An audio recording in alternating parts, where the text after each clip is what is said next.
Hello अस्सलाम वालेकुम। कैसे हैं आप लोग? Welcome to Sartaj classes. तो बच्चों, हम लोग यहाँ 11 एंट्रेंस के लिए इंडो इस्लामिक और जीके का पोर्शन यहाँ पर कवर कर रहे हैं। ठीक है, अभी तक हमने मिडिवल हिस्ट्री भी पढ़ डाला पूरा, और जीके के भी काफ़ी सारे टॉपिक्स हम पढ़ चुके हैं। ठीक है, तो आज हम बेहतरीन सा टॉपिक लेकर आपके सामने हाजिर हुए हैं। ये भी 11 एंट्रेंस के लिए आपका बहुत ही इंपॉर्टेंट टॉपिक है, बेसिक ज्योग्राफी वाला। ठीक है, तो चलिए स्टार्ट कर लेते हैं। सोलर सिस्टम, ठीक है, यहां से भी क्वेश्चंस पूछे जाते हैं आपसे। तो बच्चों, सोलर सिस्टम क्या है, कितने प्लैनेट्स हैं, क्या है, यही सब हमें पढ़ना है। जितनी भी हेवनली बॉडीज हैं, ठीक है, the solar system consist of the sun. ठीक है, हमारा सोलर सिस्टम क्या है? एक सन है, उसमें सन भी एक स्टार है। सन, अर्थ, जितने भी प्लैनेट्स हैं, एस्टेरॉइड, मीटेरॉइड्स, ये सब मिला जुला के कॉमेट्स वगैरह, ये सब क्या कहलाते हैं? एक solar system. Solar system consist of the sun, 8 planets and their satellites, यानी नेचुरल सैटेलाइट्स की बात हो रही है यहाँ पे। प्लैनेट्स, उनके सैटेलाइट्स यानी कि उनके मून्स, ठीक है, एस्टेरॉइड्स, मीटियोराइड्स, मीटियोर्स, ठीक है, ये सब मिला के, और सन, ये सब मिला के क्या कहलाएंगे? एक solar system. Heavenly bodies such as asteroids, comets and meteors. Solar system consists of the sun, 8 planets and their satellites and thousands of other smaller heavenly bodies such as asteroids, comets and meteors. ठीक है, सन भी एक star है। तो ऐसे Galaxy में, मतलब universe में गैलेक्सीज हैं बहुत सारी। हमारी मिल्की वे गैलेक्सी है, इसके अंदर कई सारे और भी सोलर सिस्टम हो सकते हैं, मतलब हैं, और कई सारे, बहुत सारे हैं। मतलब हमारा जो सोलर सिस्टम है वो एक है, इसके अलावा भी बहुत सारे सोलर सिस्टम एग्जिस्ट करते हैं। ठीक है, तो सन एक स्टार है, ये भी आपको पता है। हमारे सोलर सिस्टम में कितने प्लैनेट हैं? 8 हैं। पहले कितने थे? पहले 9 थे। कौन सा रिमूव हुआ? प्लूटो रिमूव हुआ। प्लूटो को और किस नाम से जानते हैं? Dwarf planet. ठीक है, तो चलो, अब एक चीज ये है कि जितने भी प्लैनेट्स हैं उनके नाम आपको सीक्वेंस में याद होने चाहिए। तो उसके लिए मैंने एक ट्रिक बनाई है बच्चों, वो ये है आपकी, क्या है? माई very efficient mother just served us nuts. अगर आप ये सेंटेंस याद कर लेते हैं तो सूरज से, मान लो यहां पे सूरज है, ठीक है, सूरज, तो सूरज से ये सीक्वेंस में है, MVEMJSUN। ठीक है, सूरज से ये सीक्वेंस में है। पहला, माई very efficient mother just served us nuts, M for mercury, है ना, माई से मरकरी, ठीक है, यहां से माई से मरकरी, वेरी से वीनस, यानी कि M for Mercury, V Venus, E efficient, M mass, J Jupiter, S Saturn, U Uranus and Neptune. तो my very efficient mother just served us nuts. तो इसमें हम आपसे क्वेश्चन कैसे पूछेगा? ये भी पूछ लेगा, बिगेस्ट प्लैनेट कौन सा है? Jupiter. And the smallest planet कौन सा है? मरकरी, सबको पता है। Nearest planet from the sun, sun से नियरेस्ट प्लैनेट कौन सा है? पहला Mercury. And the farthest planet from the sun कौन सा है? नेपच्यून। ठीक है, hottest planet Venus, coldest planet Uranus. अब बच्चों यहां पे एक चीज समझो, हॉटेस्ट प्लैनेट कौन सा है? तो वो वीनस है बच्चों, वीनस, है ना। यहां पर एक क्या है? एक्सेप्शन है। आप कहोगे सूरज से सबसे पहला जो वो है प्लैनेट है वो मरकरी है, तो मरकरी सबसे गर्म होना चाहिए, सूरज के सबसे करीब है, जबकि ऐसा नहीं है। वीनस सबसे हॉटेस्ट प्लैनेट है बच्चों, दूसरे नंबर पे आता है, लेकिन वीनस सबसे ज्यादा हॉटेस्ट है क्योंकि इसका गैसियस एनवायरनमेंट इसको कुछ मतलब ऐसा है कि वो हीट ज्यादा ट्रैप करता है, जिसकी वजह से ये पूरे सोलर सिस्टम में सबसे गर्म प्लैनेट है Venus.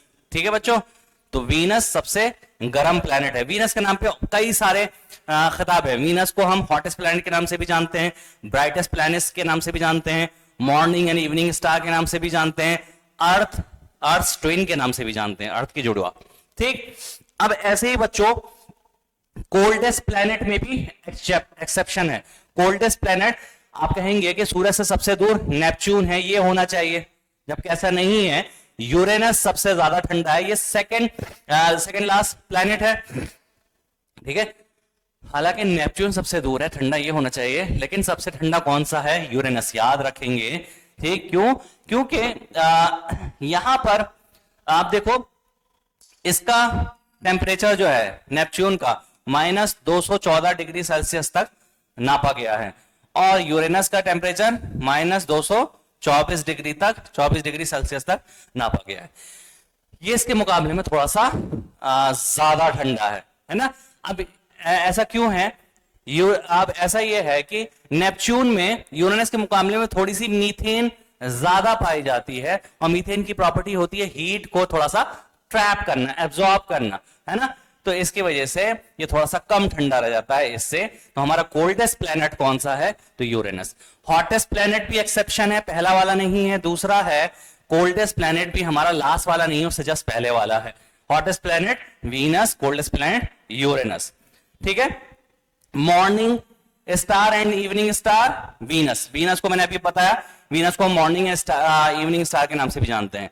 Venus is the brightest planet and also known as the earth twin. मैंने बताया देखो, morning and evening star, earth twin, brightest planet, ठीक है, और हॉटेस्ट प्लेनेट भी है क्या? वीनस, ठीक है। Earth is known as blue planet. Blue planet किसको कहते हैं? अर्थ को। मार्स किस नाम से जाना जाता है? Red planet. यूरेनस किस प्लैनेट के नाम से जाना जाता है? तो ग्रीन प्लैनेट, ठीक। The planet nearest to earth. Earth के सबसे करीब कौन सा है? अर्थ के सबसे करीब कौन सा है? देखो अर्थ यहां पर है, या तो मार्स या तो वीनस, लेकिन सबसे करीब जो है अर्थ के वो वीनस है, ठीक है। नियरेस्ट प्लैनेट फ्रॉम अर्थ, अर्थ से सबसे करीब प्लैनेट जो है वो कौन सा है? तो वीनस है, ठीक है। आगे बढ़ते हैं हम, यहां तक देख लिए वीनस। और इसके बाद अगला क्या है? बिगेस्ट सैटेलाइट इन दी सोलर सिस्टम। सोलर सिस्टम में सबसे बड़ी सैटेलाइट कौन सी है? तो वो गैनीमीड है, ठीक है। गैनीमीड, बिगेस्ट सैटेलाइट इन दी सोलर सिस्टम कौन सी है? गैनीमीड, जो कि क्या है? जुपिटर की सैटेलाइट है, जुपिटर की। ऐसे ही स्मॉलेस्ट सैटेलाइट कौन सी है सोलर सिस्टम में हमारे? उसका नाम है डीमॉस। ये किसकी सैटेलाइट है? मार्स की, ठीक है। बिगेस्ट सैटेलाइट हमारे सोलर सिस्टम में गैनीमीड है, जो कि जुपिटर की सैटेलाइट है। और स्मॉलेस्ट सैटेलाइट इन दी सोलर सिस्टम कौन सी है? डीमॉस, जो कि मार्स की है। Brightest star outside the solar system is serious. हमारे सोलर सिस्टम के बाहर एक सबसे चमकदार कौन सा वो है? स्टार है, तारा है, इसका नाम है क्या? सीरियस। इसको किस नाम से और जानते हैं? डॉग स्टार के नाम से भी जानते हैं, ठीक है। Closest star of our solar system is Proxima Centauri, ठीक है। Closest star of our solar system, हमारे सोलर सिस्टम का सबसे करीबी तारा कौन सा है? तो प्रॉक्सिमा सेंटोरी। हमारी गैलेक्सी का नाम क्या है? तो मिल्की वे और आकाश गंगा, ठीक। हमारी नियरेस्ट गैलेक्सी, हमारी पड़ोसी गैलेक्सी सबसे करीब कौन सी है? तो एंड्रोमेडा। और बच्चों, जुपिटर और मार्स के बीच में भी एक बेल्ट है जिसका नाम क्या है? एस्टेरॉयड बेल्ट, ठीक है। और शुरू के जो 4 प्लैनेट हैं उनको हम इनर प्लैनेट्स भी कहते हैं, और उसके बाद के हम आउटर प्लैनेट भी कहते हैं, ठीक है। जुपिटर, सैटर्न, ये सब क्या है? गैस जाइंट्स हैं, गैस जाइंट्स हैं। और आगे के वो यूरेनस और नेपच्यून क्या है? वो है आइस जाइंट्स, ठीक है, बहुत ठंडे हैं इसीलिए। चलो, अब इसके बाद अर्थ। अर्थ की शेप कैसी है बच्चों? Earth is an oblate spheroid, एक तरीके से अंडे की शक्ल का है, ठीक है। अगर फुटबॉल लो, उसको थोड़ा सा दबा दो तो थोड़े से अंडे वाली शक्ल बन जाएगी, तो उसको क्या कहते हैं हम? Oblate spheroid. ये अर्थ की शेप है, ऑब्लेट स्फेरॉइड। पूरी तरीके से स्फेरिकल नहीं है, गोल नहीं है, ठीक है, ऐसी है। It is almost spherical, flattened a little at the poles with slight bulge at the centre equator. वही मैंने आपको बताया, जैसे आप फुटबॉल को दोनों तरफ से दबा दो तो अंडे जैसी शेप होगी, वैसे ही है। The earth interior is composed of 3 major layer. Earth की लेयर जो है, अर्थ की को 3 मेजर लेयर में बांटा गया है, crust, mental and the core. Crust सबसे ऊपर होता है, मेंटल बीच में और कोर सबसे अंदर, ठीक है। ऐसे ही अब रॉक्स हैं आपके, रॉक्स। तो बच्चों, रॉक्स भी कितने टाइप्स के होते हैं भाई? Rocks are classified into 3 types, igneous rocks, sedimentary और मेटामॉर्फिक, ठीक है। इग्नियस, सेडिमेंट्री एंड मेटामॉर्फिक, ठीक। इग्नियस रॉक्स कौन से होते हैं? These rocks are formed by the solidification of the molten magma। जो लावा मैग्मा निकला और वो ठंडा होके सेट हो गया, ऐसे इससे जो रॉक बने हमारे, वो कौन से बने? इग्नियस रॉक्स बने। इसकी example mica, granite etcetera. Exam में आपसे इसके एग्जांपल पूछ लेते हैं। माइका क्या है? सेडिमेंट्री है, इग्नियस है या मेटामॉर्फिक है? तो ये इग्नियस है, ठीक है।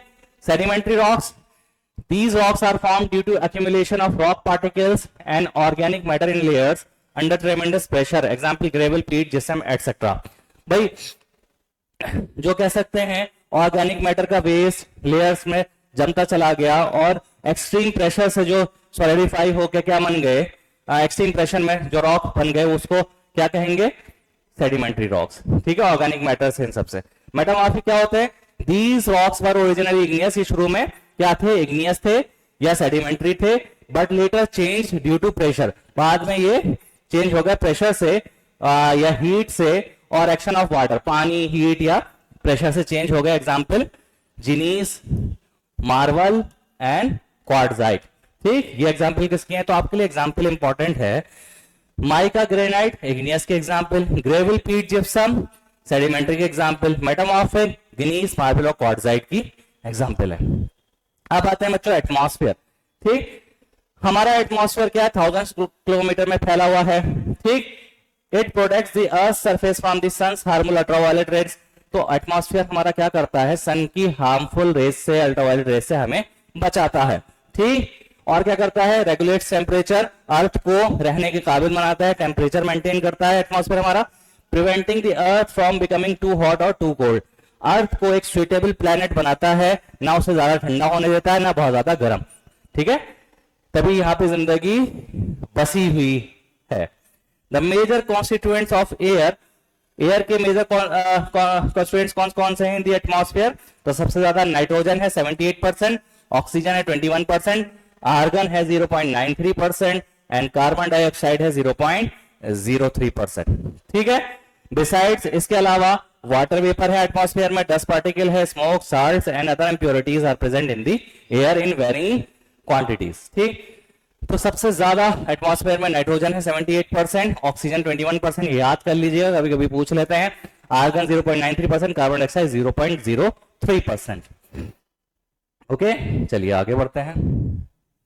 ठीक, अब हमें लेयर्स ऑफ एटमॉस्फेयर पढ़नी है बच्चों। ठीक है, अब एटमॉस्फेयर में कितनी लेयर है बच्चों, तो 5 लेयर है। एटमॉस्फेयर को 5 लेयर में डिवाइड किया गया है, 5 लेयर में डिवाइड किया गया है। कौन कौन सी, troposphere, stratosphere, mesosphere, thermosphere, exosphere. ठीक है, अब अर्थ ये है तो पहली लेयर ये हो गई।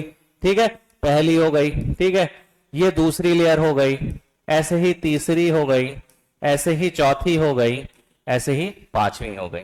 ठीक है, तो ये 5 लेयर में बांटा गया है। ठीक, ट्रोपोस्फेयर, स्ट्रेटोस्फेयर, मेसोस्फेयर। तो पहली लेयर है हमारी troposphere, first and lower layer of the earth atmosphere. तो अर्थ की सरफेस से पहली या लोएस्ट लेयर ऑफ एटमॉस्फेयर कौन सी है, तो ट्रोपोस्फेयर। ठीक, it starts at the earth surface and goes up to a height of 7.2 kilometre. ठीक है, अर्थ के सरफेस से स्टार्ट है और 7.2 किलोमीटर तक जाती है। ये फिक्स नहीं है, एरिया वाइज डिफर करती है, कहीं ये 8 किलोमीटर तक भी रेंज आ सकती है, कहीं 7.5, तो ये डिपेंड करता है, वेरी करती रहती है। ठीक है, this layer has water vapour and dust particles, इसके अंदर वाटर वेपर्स भी हैं, डस्ट पार्टिकल्स भी हैं। Tropo means change, since all weather changes occur in this layer and air never remains static, it is called troposphere. ये troposphere क्यों कहलाता है, ट्रोपो माने होता है चेंज, यहाँ पे टेम्परेचर जो है चेंज होने लगता है, वेदर जो है चेंज होने लगता है। ठीक, and air never remains static. ठीक है, एटमॉस्फेयर यहाँ पे वेदर जो है हमारा, मौसम जो है एक जैसा नहीं रहता है, चेंज होता रहता है, इसीलिए इस लेयर का नाम क्या है, ट्रोपोस्फेयर। ठीक है, टेम्परेचर भी बदलता रहता है, जाहिर सी बात है, जैसे जैसे ऊपर जाएंगे तो टेम्परेचर भी बदलता जाएगा। All the weather phenomena like rainfall, fog, hail storm etcetera confined to this layer. तो भाई रेनफॉल, बारिश हो गई, कोहरा हो गया, हेल स्टॉर्म हो गया, ये सब जो है किस लेयर पे होते हैं, ट्रोपोस्फेयर में। तो आपसे पूछ सकते हैं रेनफॉल, फॉग और हेल स्टॉर्म जो होता है वो कौन सी लेयर पे होता है, तो ट्रोपोस्फेयर पे होता है। ठीक है, all cyclones, storms and precipitation occur here. ठीक है, साइक्लोन, तूफान और प्रेसिपिटेशन भी कहां होते हैं, इसी लेयर पे होते हैं।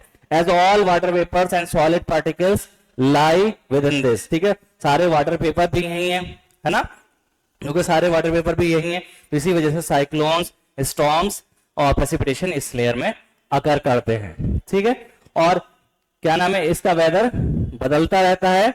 ठीक है, इसीलिए इसका नाम क्या है, troposphere. In this layer temperature decreases with height, जैसे जैसे इस लेयर में हम जैसे जैसे ऊपर बढ़ते जाएंगे टेम्परेचर हमारा क्या होता जाएगा, डिक्रीज होता जाएगा।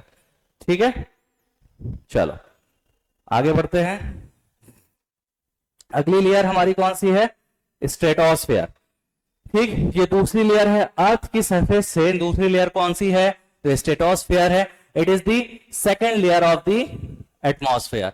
ठीक है, second layer of the atmosphere above troposphere, troposphere के ऊपर। It extends beyond the troposphere up to 50 kilometre of height. Troposphere के ऊपर ये तकरीबन 50 किलोमीटर तक फैली हुई होती है। दिस लेयर, ये इंपॉर्टेंट पॉइंट है बच्चों, this layer contains the ozone layer. ठीक है, ये पूछ लेते हैं कि ओजोन लेयर किस लेयर के अंदर है? तो वो है ट्रोपोस्फेयर के अंदर, जिसकी रेंज 15 से 35 किलोमीटर के बीच में होती है फ्रॉम अर्थ सरफेस। ठीक है, earth surface. This layer is called ozonosphere. जितने एरिया में ओजोन एग्जिस्ट करती है उस एरिया का नाम हो जाता है, क्या कहलाता है? ओजोनोस्फेयर। ठीक है, तो ओजोन लेयर किस लेयर में एग्जिस्ट करती है? स्ट्रेटोस्फेयर में, याद रखिएगा। In stratosphere the temperature remains fairly constant in the lower part but increases slowly with increase in height due to presence of ozone gas. ठीक है, इसमें ज्यादातर टेम्परेचर कांस्टेंट रहता है, लेकिन थोड़ा थोड़ा जैसे जैसे हम ऊपर जाते हैं तो ये थोड़ा थोड़ा बढ़ने लगता है। क्यों? क्योंकि वहां पे ओजोन गैस मौजूद होती है। ओजोन गैस का फॉर्मूला क्या होता है बच्चों? O3। ठीक है, ये और ओजोन लेयर हमें क्या करती है? सन की अल्ट्रावायलेट रेस से बचाती है। थर्ड लेयर है हमारी कौन सी? Mesosphere. Found above the stratosphere, stratosphere के ऊपर होती है। Starts at 50 kilometre above the surface of earth and goes up to 85 kilometre. ठीक है, ये रेंज 50 से 85 तक जाती है। The temperature drops with altitude in this layer. जैसे जैसे हम ऊपर जाते जाएंगे इस लेयर में टेम्परेचर हमारा डिक्रीज होता जाएगा। ये इंपॉर्टेंट पॉइंट है। This is the coldest region of the atmosphere. पूरे एटमॉस्फेयर में सबसे ज्यादा ठंडा रीजन कहां होता है? तो मेसोस्फेयर में होता है। The temperature drops to about -100 degree Celsius. तो सबसे ज्यादा ठंडा जो टेम्परेचर होता है कौन सी लेयर पे होता है? एटमॉस्फेयर की, तो मेसोस्फेयर में। यहां -100 डिग्री सेल्सियस तक भी ड्रॉप हो जाता है temperature. Meteors burn up in this layer of dense air due to creation of friction and a lot of heat. जो मीटियोर्स गिरते हैं वो इस लेयर में जल जाते हैं। ठीक है, क्यों? क्योंकि फ्रिक्शन और फ्रिक्शन की वजह से काफी सारी हीट पैदा होती है, जिसकी वजह से वो जल जाते हैं। ठीक है, द अपर लिमिट, मेसोस्फीयर की अपर लिमिट यानी कि जब वो खत्म होती है, जहां पे खत्म हो रही होती है उसको क्या कहते हैं? Mesopause, which separates mesosphere and thermosphere. जो मेसोस्फीयर जहां खत्म हो रहा होता है, जहां मेसोस्फीयर खत्म हो रहा होता है, ये मान लो यहाँ पे मेसोस्फीयर खत्म हो रहा होगा, अगली है थर्मोस्फीयर शुरू होगा, तो इसकी जो यहाँ पर ये अपर लिमिट जो होती है ये क्या कहलाएगी? मेसोपॉज। ठीक है, the upper limit is called mesopause. तो मेसोस्फीयर की अपर लिमिट क्या कहलाएगी? मेसोपॉज। ठीक है, फिर वहां से क्या शुरू हो जाएगी? अगली लेयर थर्मोस्फीयर शुरू हो जाएगी। ठीक है, चलो अब अगली लेयर है हमारी थर्मोस्फीयर। अब ये कौन सी है? चौथी लेयर है thermosphere. This layer is found above mesopause. ठीक है, मैंने बताया मेसोस्फीयर के ऊपर या मेसोस्फीयर की अपर लिमिट को मेसोपॉज कहते हैं, उसके ऊपर थर्मोस्फीयर शुरू हो जाती है। Starts at 80 kilometre above the surface of the earth and goes up to 400 kilometre. तकरीबन अर्थ की सरफेस से 80 किलोमीटर पर ये लेयर स्टार्ट होती है और 400 किलोमीटर तक ये तकरीबन जाती है। This layer is completely cloudless. इस लेयर में कोई भी बादल नहीं होते। ठीक है, and free of water vapours, इसमें वाटर वेपर्स भी नहीं होते। ठीक, thermo means heat and the temperature in this layer can reach around 2000 degree Celsius. ठीक है, अब थर्मो का मतलब है, देखो थर्मोस्फेयर इसका नाम है, इसका मतलब ये लेयर काफी गर्म है and temperature in this layer can reach up to 2000 degree Celsius. ठीक है, इसमें टेम्परेचर 2000 डिग्री सेल्सियस तक भी चला जाता है। ठीक है, दिस लेयर कंटेन्स आयनोस्फीयर। इसी लेयर के अंदर आयनोस्फीयर भी होती है, चार्ज पार्टिकल्स, आयंस। ठीक है, तो याद रखिएगा आयनोस्फीयर किसके अंदर है? तो थर्मोस्फीयर के अंदर है ionosphere. The international space station orbits in this layer. International space station जो है वो भी इस लेयर में ही ऑर्बिट करता है। In this layer many low earth orbit satellites are present. तो कुछ सैटेलाइट जो लो अर्थ ऑर्बिट वो अर्थ की सैटेलाइट्स है वो भी इस लेयर में प्रेजेंट रहती है। एक फिनोमिनन है ये बेटा, aurora phenomenon takes place in this layer. ठीक है, ऑरोरा फिनोमिनन क्या होता है बच्चों? ऑरोरा फिनोमिनन जो आपने देखा होगा पोलर रीजन्स में, अंटार्कटिका या ठंडे इलाके जितने भी हैं, कोल्ड कंट्रीज हैं, तो वहां पोलर कंट्रीज में देखा होगा एक आसमान में ब्लू ग्रीन कलर की बहुत मैजिकल लाइट सी दिखाई देती है, बहुत खूबसूरत नजारा होता है ना आसमान में। तो वो फिनोमिनन जो होता है ग्रीन ब्लू सी लाइट जो दिखाई जाती है उसको हम ऑरोरा फिनोमिनन कहते हैं। वो ऑरोरा फिनोमिनन जो है वो किस लेयर पे काम करता है, किस लेयर पे होता है, थर्मोस्फेयर में ही होता है।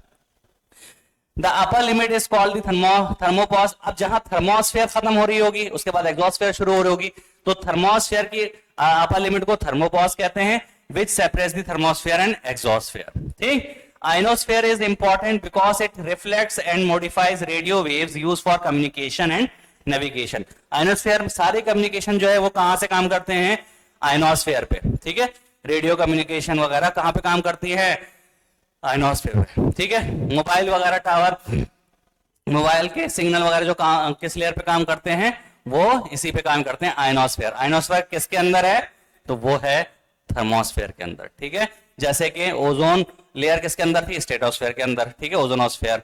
ये आयनोस्फेयर किसके अंदर है, थर्मोस्फेयर के अंदर। नेक्स्ट अगली हमारी लेयर है एग्जॉस्फेयर। ठीक है बच्चों, अब पांचवी लेयर हमारी कौन सी है, exosphere. It is the outer most layer, सबसे आखिरी लेयर अर्थ के एटमॉस्फेयर की कौन सी है, तो exosphere. It is the outer most layer of the atmosphere. Upper part of the exosphere is called magnetosphere. Exosphere का सबसे अपर पार्ट जो है, अपर पार्ट जो है वो क्या कहलाता है, magnetosphere. The temperature keeps on rising constantly at high rate. अब ऐसे जैसे जैसे इस लेयर में ऊपर बढ़ते जाएंगे तो टेम्परेचर और हाई होता जाता है, बढ़ता जाता है। It extends from the top of the thermosphere, thermosphere से जब ये शुरू होगा और अप टू 10,000 किलोमीटर तक भी ये जा सकता है। ठीक। The exosphere contains many of the satellites और वाइटिंग अर्थ। ज्यादातर सैटेलाइट जो हैं वो यहां आपको मिलेंगी इसी लेयर पे, किस पे, एग्जॉस्फेयर पे। ठीक, चलो अगला टॉपिक है हमारा कॉन्टिनेंट्स अकॉर्डिंग टू एरिया। कुछ कॉन्टिनेंट्स, हमारे कितने कॉन्टिनेंट है बच्चों, 7 कॉन्टिनेंट है हमारे, 7 कॉन्टिनेंट है। ठीक है, 7 कॉन्टिनेंट्स है हमारे। ठीक, अब कौन कौन से हैं, और इसको मैंने लार्जेस्ट से स्मॉलेस्ट लिख दिया। कभी कभी एग्जाम में ये पूछ लेते हैं, सबसे बड़ा कॉन्टिनेंट पहले कौन कौन से हैं, Asia, Africa, north America, south America, Antarctica, Europe और ऑस्ट्रेलिया। ठीक है, ये हमारे 7 कॉन्टिनेंट्स हैं, जिसको मैंने किस में लिखा है, लार्जेस्ट से स्मॉलेस्ट, यानी कि सबसे बड़ा कॉन्टिनेंट, फिर उससे छोटा, फिर उससे छोटा, फिर उससे छोटा। ठीक है, और ऑस्ट्रेलिया को हम बर्ड्स कॉन्टिनेंट भी कहते हैं। कॉन्टिनेंट्स अकॉर्डिंग टू पॉपुलेशन, अब ये साइज के हिसाब से था, अब यहां पर पॉपुलेशन के हिसाब से मैंने अरेंज किया है। सब पॉपुलेशन सबसे ज्यादा किस कॉन्टिनेंट में है, सबसे बड़ा कॉन्टिनेंट कौन सा है, पॉपुलेशन के हिसाब से, साइज के हिसाब से ये रहा कैटेगरी, और उसके बाद पॉपुलेशन के हिसाब से कौन सा है, तो Asia, Africa, Europe, north America, south America, Australia. Australia को ओशनिया भी कहते हैं, और अंटार्कटिका। ठीक है, तो ये अरेंजमेंट साइज के हिसाब से था, ये पॉपुलेशन के हिसाब से था। तो कभी कभी ये भी पूछ लेते हैं। ठीक है, अब अगला ओशंस अकॉर्डिंग टू साइज। कितने ओशंस हैं भाई हमारे, तो कितने ओशंस हैं हमारे, हमारे हैं 7 नहीं 5 ओशन हैं। ठीक है, 5 ओशन है भाई। गाने वानों में सुन लिया होगा, 7 समंदर तेरे पीछे पीछे आ गई, तो कभी ऐसा नहीं है 7 समंदर हैं, 5 ही समंदर है। ठीक है, 5 समंदर है हमारे ओशंस। तो ये लार्जेस्ट से स्मॉलेस्ट में सबसे बड़ा पैसिफिक, अटलांटिक, इंडियन, सदर्न और Arctic. Pacific ocean, Atlantic, Indian, southern ocean and Arctic ocean. ठीक है, अब यहां से भी कुछ पूछ लेते हैं। Largest lakes of the world, अब दुनिया की सबसे बड़ी लेक, तो पहला तो आप जरूर याद रखिए, सबसे बड़ी झील दुनिया की कौन सी है, कैस्पियन सी। ठीक है, इसके नाम के आगे सी जरूर लगा है, लेकिन ये क्या है, झील है। दुनिया की सबसे बड़ी झील कैस्पियन सी, एशिया में है। फिर उसके बाद Lake Superior, Lake Victoria, Lake Superior North America में, लेक विक्टोरिया अफ्रीका में, लेक हुरॉन नॉर्थ अमेरिका में, लेक मिशिगन नॉर्थ अमेरिका में। इसके बाद largest countries according to area, तो मैंने टॉप 7 लिख दी हैं। ठीक है, largest countries according to area, तो सबसे बड़ी कंट्री एरिया के हिसाब से कौन सी है, रशिया है। ठीक है, रशिया सबसे बड़ी कंट्री है एरिया वाइज। फिर Canada, China, United states, Brazil, Australia, फिर इंडिया।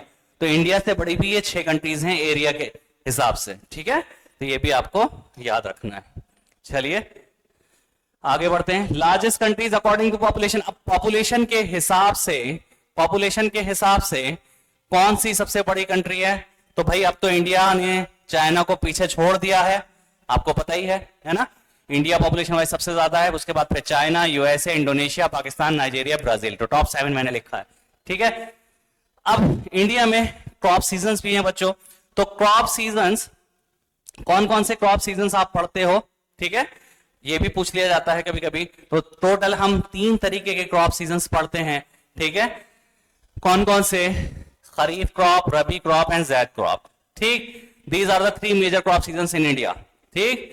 खरीफ क्रॉप कब बोए जाते हैं? जून जुलाई में बोए जाते हैं, और काटे कब जाते हैं? सितंबर अक्टूबर में काटे जाते हैं। ये एग्जाम्पल बहुत इंपॉर्टेंट है, आपसे पूछ लेते हैं राइस जो है रबी क्रॉप है कि खरीफ क्रॉप है कि ज़ैद क्रॉप है? तो राइस क्या है? खरीफ। राइस, ज्वार, बाजरा, रागी, मेज, बच्चों ये मेज है ना, मेज, MEAIZE, मेज, कॉटन एंड जूट, ये सब क्या है? ये है खरीफ क्रॉप, ठीक। रबी क्रॉप कब बोए जाते हैं? अक्टूबर दिसंबर में। काटे कब जाते हैं? अप्रैल मई में। इसकी example wheat, barley, peas, rapeseed, mustard grains, ठीक। ज़ैद क्रॉप कब बोए जाते हैं? फरवरी मार्च में। काटे कब जाते हैं? मई जून में। इसके एग्जाम्पल्स उड़द, मूंग, मेलन्स एटसेट्रा। शॉर्टेस्ट अगर पूछा जाए कभी आपसे कि शॉर्टेस्ट क्रॉप सीजन कौन सा है, तो वो ये ज़ैद क्रॉप है ना। तो जल्दी सबसे तैयार हो जाती है ये वाली फसल, ठीक है। चलो नेक्स्ट बच्चों, हमारा टॉपिक है इंटरनेशनल बाउंड्री लाइंस। कभी कभी क्वेश्चन यहां से भी पूछ लिया जाता है बच्चों आपसे, इंटरनेशनल बाउंड्री लाइंस, ठीक, कि कौन से बॉर्डर लाइंस को हम किस नाम से पुकारते हैं। तो कुछ कुछ इंपॉर्टेंट भी हैं आप लोगों के लिए। अब जैसे ये इंपॉर्टेंट है, रेड क्लिफ लाइन, इंडिया और पाकिस्तान, ठीक है, इंडिया एंड पाकिस्तान, ठीक। रेड क्लिफ लाइन किस किसके बीच में? इंडिया और पाकिस्तान के बीच में जो बॉर्डर है वो रेड क्लिफ लाइन के नाम से जाना जाता है। मैकमोहन है, मैकमोहन इंडिया और चाइना के बीच में है, ठीक है, ये भी इंपॉर्टेंट है आप लोगों के लिए। ड्यूरन लाइन पाकिस्तान और अफगानिस्तान के बीच का है। Hindenburg line Germany and Poland. Maginot line France and Germany. 17th parallel line north and south Vietnam. 24th parallel line India and Pakistan, ये भी 24th पैरेलल लाइन जो है ये भी इंडिया एंड पाकिस्तान के बीच का एक बॉर्डर है, but it is not recognised by India, India इसे नहीं मानती, ठीक है। 38th पैरेलल लाइन ये North and South Korea. 49th parallel line USA and Canada. At least ये जो मैंने टिक करे हैं ये इंपॉर्टेंट है, इनको जहन में जरूर रखिएगा। अब ऑफिशियल बुक, ठीक है, ऑफिशियल बुक, ठीक है बच्चों, याद रखना ये क्या है?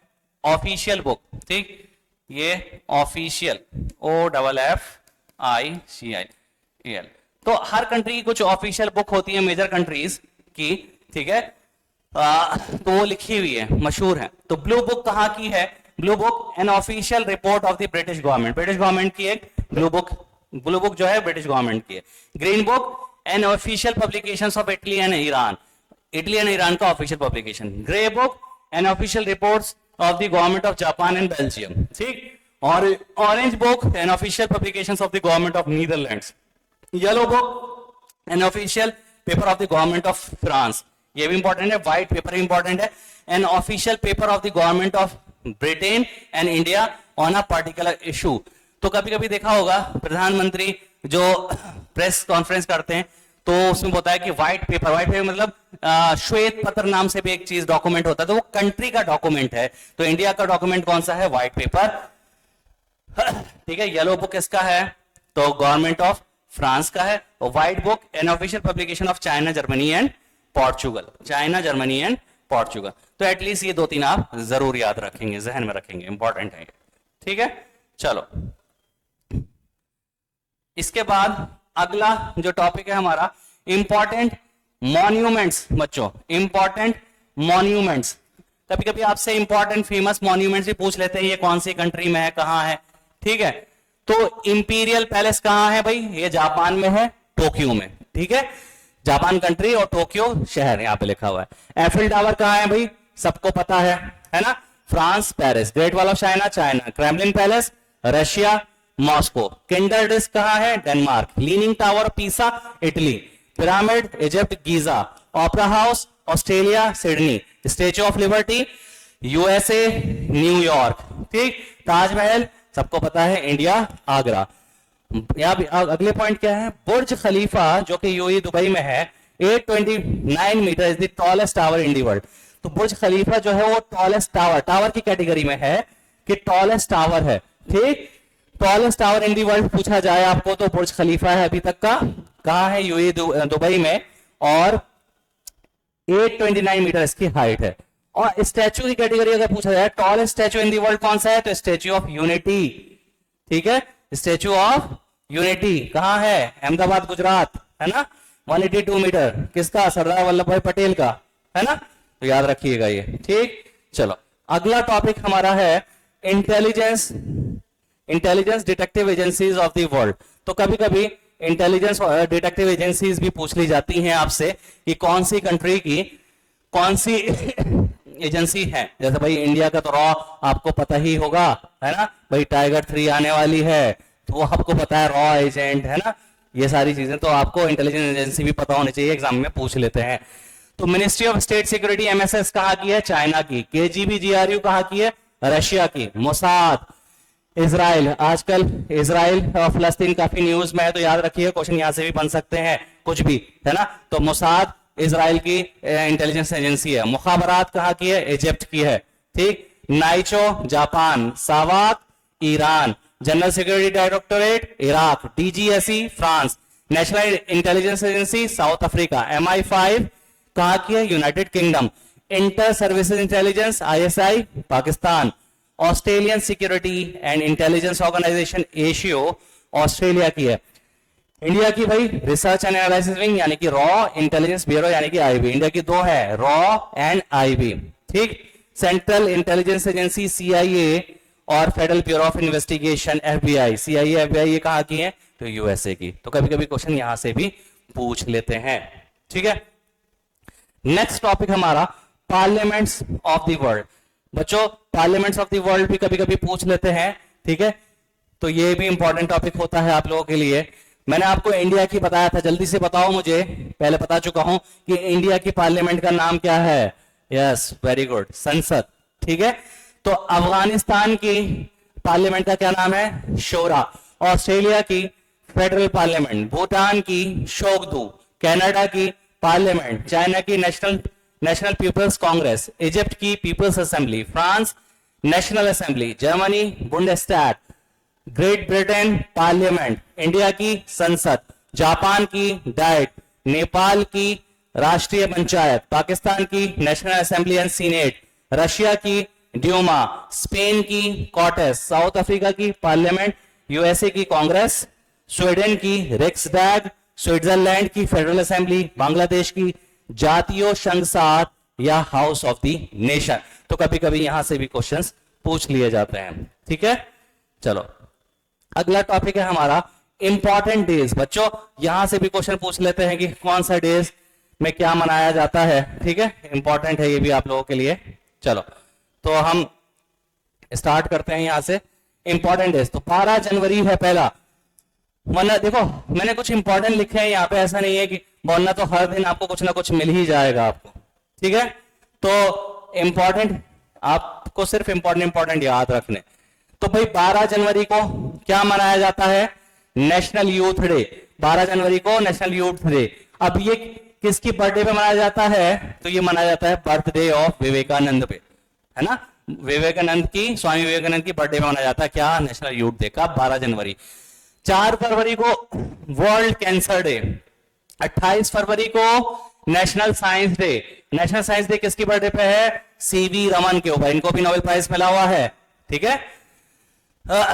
8 मार्च को इंटरनेशनल वुमेन्स डे, 22 मार्च को वर्ल्ड वाटर डे या वर्ल्ड डे फॉर वाटर, ठीक। 24 मार्च को वर्ल्ड ट्यूबरक्लोसिस डे, 7 अप्रैल को वर्ल्ड हेल्थ डे, 18 अप्रैल को वर्ल्ड हेरिटेज डे, 22 अप्रैल को अर्थ डे मनाया जाता है। 1 मई ये बार बार पूछ भी चुके हैं, 1 मई को क्या मनाया जाता है, इंटरनेशनल लेबर डे। 22 मई को international day for biological diversity. 5 जून ये भी पूछ चुके हैं, world environment day. 21 June international day of yoga. 11 July 11 July world population day. 29 August national sports day. 29 अगस्त में नेशनल स्पोर्ट्स डे मनाया जाता है, ये क्या है, बर्थडे ऑफ ध्यानचंद की बर्थडे पे मनाया जाता है। 5 सितंबर सबको पता है टीचर्स डे। 16 सितंबर ये पूछ लेते हैं, वर्ल्ड ओजोन डे मनाया जाता है। 2 अक्टूबर को इंटरनेशनल नॉन वायलेंस डे मनाया जाता है।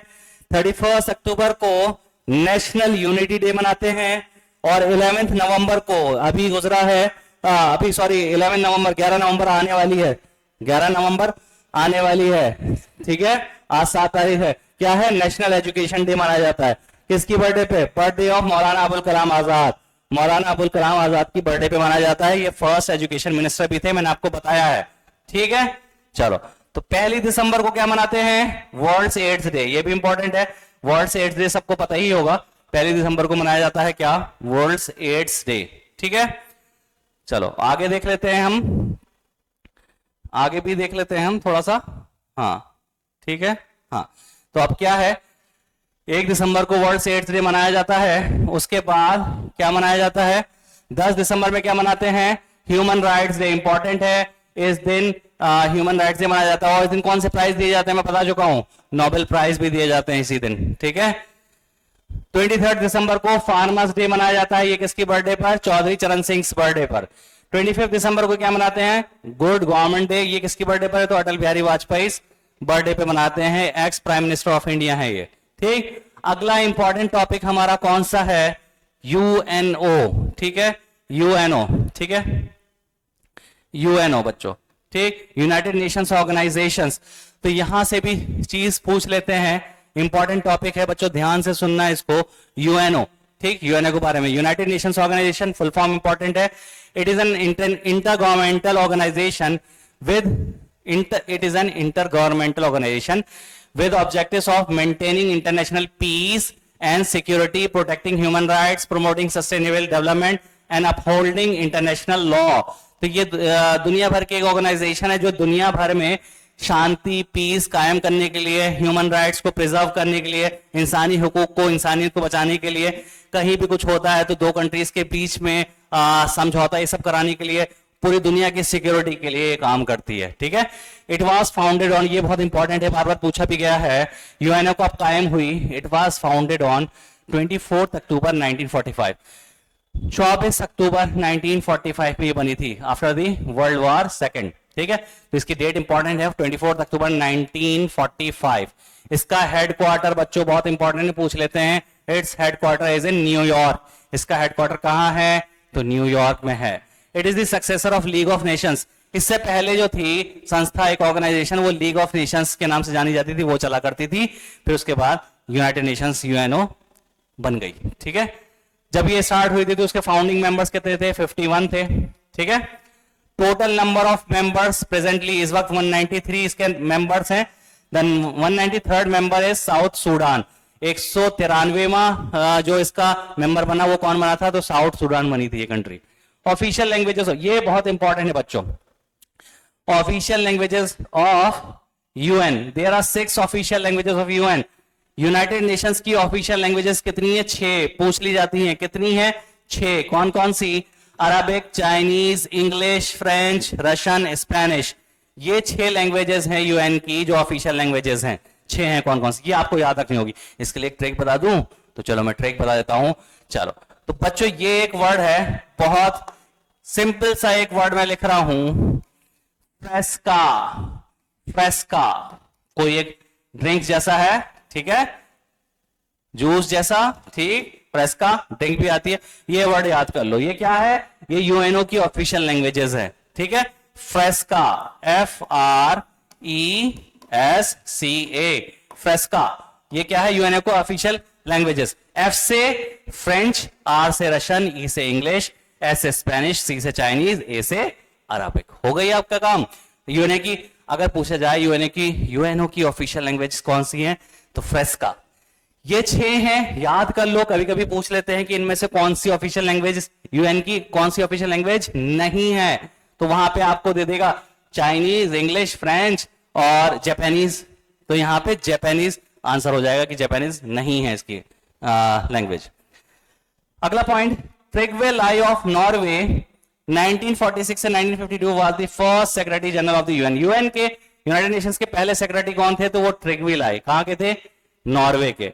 Antonio gutters is the new secretary general of UN. इस वक्त भी प्रेजेंट कौन है? ये दोबारा बने हैं, एंटोनियो गटर्स इसके सेक्रेटरी जनरल है, तो प्रेजेंट भी आप याद रखेंगे, ठीक है। आगे बढ़ते हैं।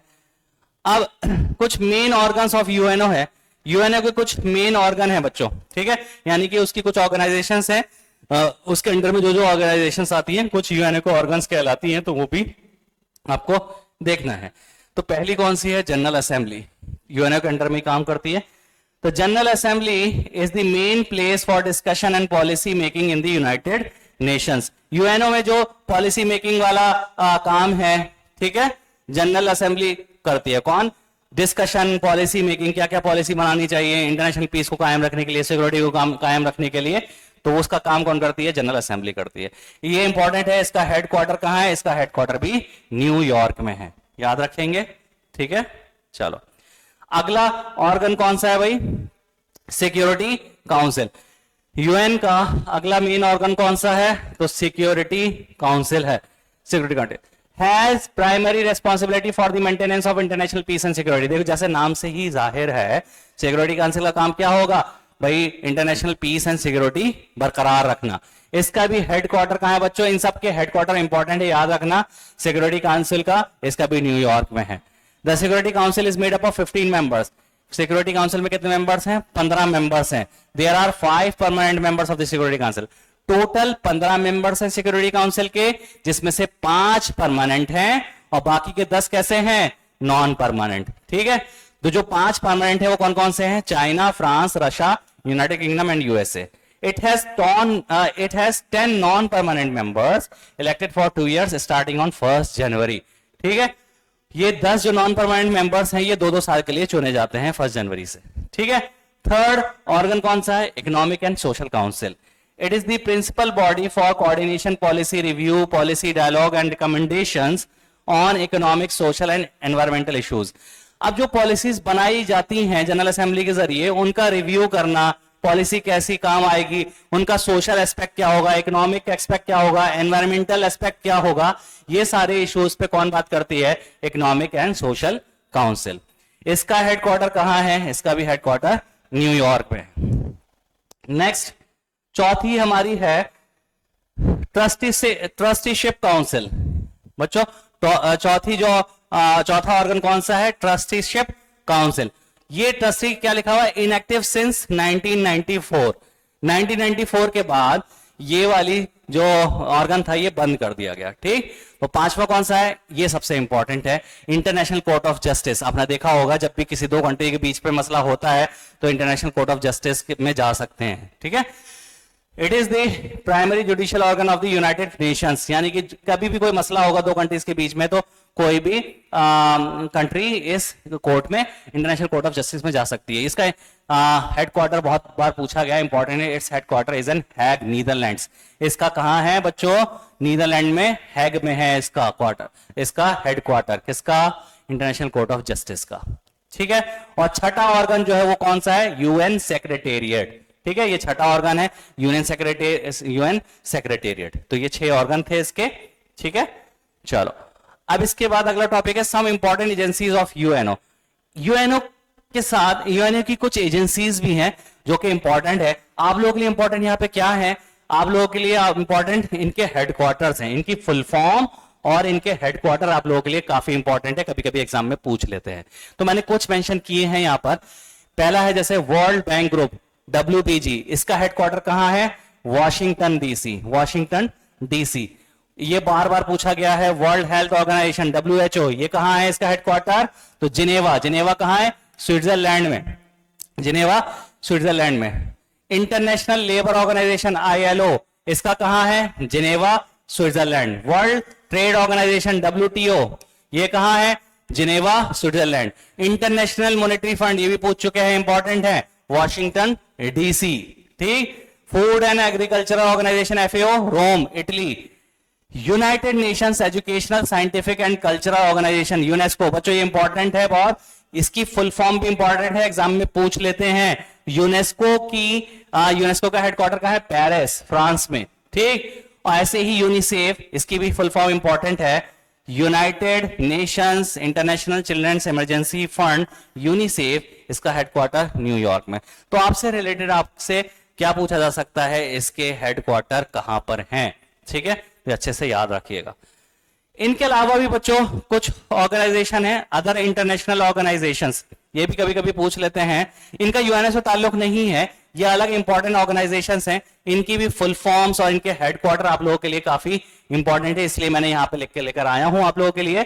तो पहली कौन सी है, Asia Pacific economic corporation APAC, इसकी कहां पर है, सिंगापुर में।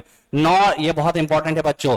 North Atlantic Treaty Organisation NATO, इसका कहां है, इसका कहां है, ब्रुसेल्स, बेल्जियम में। ब्रुसेल्स कहां है, बेल्जियम में। Asian Development Bank ADB, Manila, Philippines. European Union, Brussels, Belgium. Group of 15, G15, Geneva, Switzerland. और ये वाला South Asian Association for Regional Cooperation, SAARC, बहुत ही इंपॉर्टेंट है सार्क, इसकी कहां है, तो काठमांडू, नेपाल में बच्चों। कहां, काठमांडू, नेपाल, याद रखिएगा। अब बच्चों यहां पे मैं एक चीज और बताता चलूं, इंपॉर्टेंट है, काठमांडू, नेपाल। सार्क का क्या है, south Asian Association for Regional cooperation, ये एशियन कंट्रीज हैं जो एक दूसरे के डेवलपमेंट में बढ़ावे में काम करती है।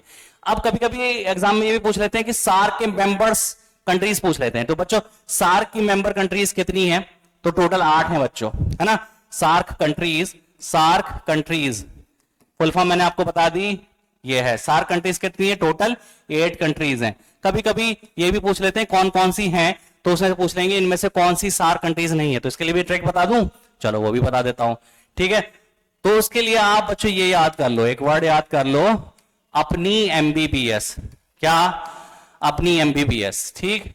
अब ए फॉर अफगानिस्तान, क्या, ए फॉर अफगानिस्तान, ठीक है।